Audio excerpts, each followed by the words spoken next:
అంతర్జాతీయ స్థాయిలో రాజధాని కడుతున్నామని రైతుల జీవితాల్లో కని విని ఎరుగని మార్పులు వస్తాయని చెప్పారు. ప్రతి రైతు కోటీశ్వరుడైపోతాడని నమ్మబలికారు. చివరాఖరికి ఏం చేశారు? అంతర్జాతీయ స్థాయి రాజధాని కడుతున్నామని 3 ఏళ్లలో అభివృద్ధి చేసిన రిటర్న్ ప్లాట్లు రైతులకు ఇస్తామంటూ ఇచ్చిన హామీలు ఏమయ్యాయి? 97% ప్లాట్లు రైతులకు ఇచ్చేశామని ప్రభుత్వం చెబుతుంటే రైతులు ఏమనుకుంటున్నారు?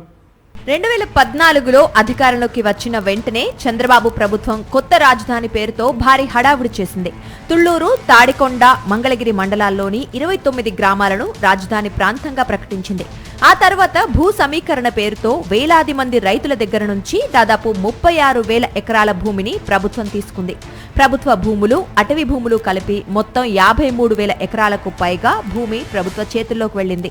రైతుల నుంచి భూములు తీసుకునే సమయంలో వారికి ఎన్నెన్నో ఆశలు కల్పించారు.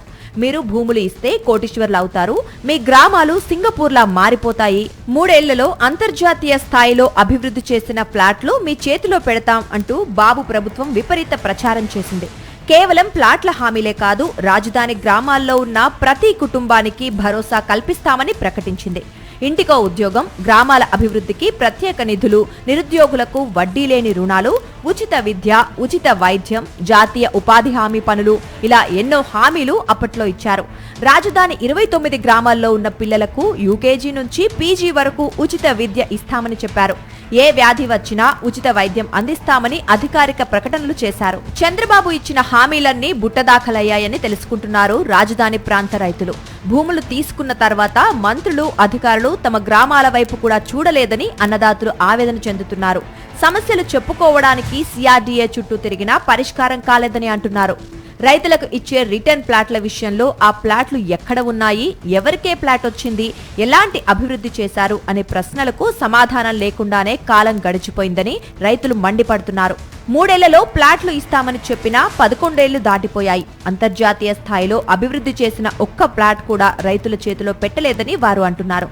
ఇదిలా ఉంటే తమ అవసరాల కోసం చాలా మంది రైతులు రిజిస్ట్రేషన్ చేయించుకొని ఆ ప్లాట్లను అమ్ముకోవాల్సిన దుస్థితి వచ్చిందని చెబుతున్నారు. పిల్లల చదువులు, పెళ్లిళ్లు, అప్పులు, కుటుంబ అవసరాల కోసం ప్లాట్లు అమ్ముకున్నామని రైతులు చెబుతున్నారు.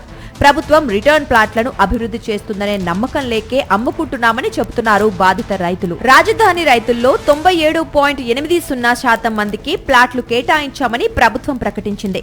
మొత్తం 30,000కు పైగా రైతుల్లో కేవలం కొన్ని వందల మందికే ప్లాట్ల కేటాయింపు పెండింగ్ లో ఉందని సర్కార్ అంటోంది. 70,000కు పైగా ప్లాట్లలో చాలా వరకు రిజిస్ట్రేషన్లు పూర్తయ్యాయని అధికారులు అంటుంటే రైతులు మాత్రం దీనిపై తీవ్ర అభ్యంతరం వ్యక్తం చేస్తున్నారు.